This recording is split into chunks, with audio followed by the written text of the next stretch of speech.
I think so.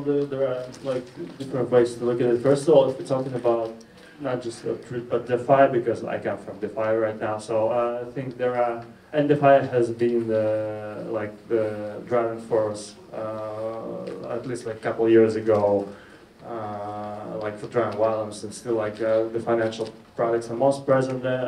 I think there will be like derivatives, and I'm not talking about like optional futures. I'm talking about all these new kind of derivatives that are like already out there, like liquidity staking products and projects that provide such infrastructure, which also may be a killer of the Web3 industry, because as we know, regulators are onto derivatives, and they think this kind of drives their attention. And another thing would be, I think, like this, like from the 5 point, but in general, like from the Web3 standpoint, I still think that the future is in the wallet space, and as it was mentioned, like people don't care about, like if you're talking about big Brazil user, they don't care about chains, all this stuff. And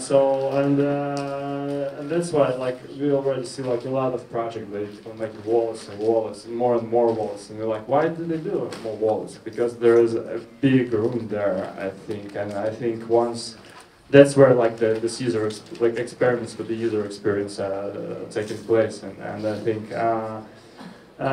yeah, and not gonna say NFTs, but like I like the technical NFTs development that I've seen recently about like NFTs being able to generate more NFTs, like NFTs inside NFTs. I think there are, and also I think digitals also, like there's gonna be a thing where we will be able to merge the digital infrastructure with the real world items like cars, clothing, and stuff, and once we'll see new use cases that are able to extend physical experience into digital, and I think it's going to happen with Web3. We will see the bigger adoption rates. Thank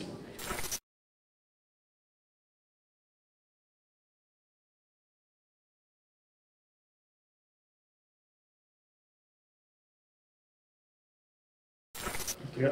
So I think wallets. So the Web3 space is quite big, and a lot of use cases, a lot of risky use cases that the corporations are afraid to take on right now. For example, they won't be doing like experimental with yield farming, right? They don't understand anything. But if they would just start with the basic stuff like the entry point Web3 wallet or browsing, which is also right now as a part of Web3 wallets, they would like find themselves in the process where they learn about this stuff, where they learn about the user experience. So I think that this major thing right now, like for internal purposes, like not saying that they should release wallets, but they could like try to integrate such things in their own like internal infrastructure, for example, like, and start with the things internally, for example, like tokenize anything like in the company. So my thing, like number one thing that they should start is the wallet.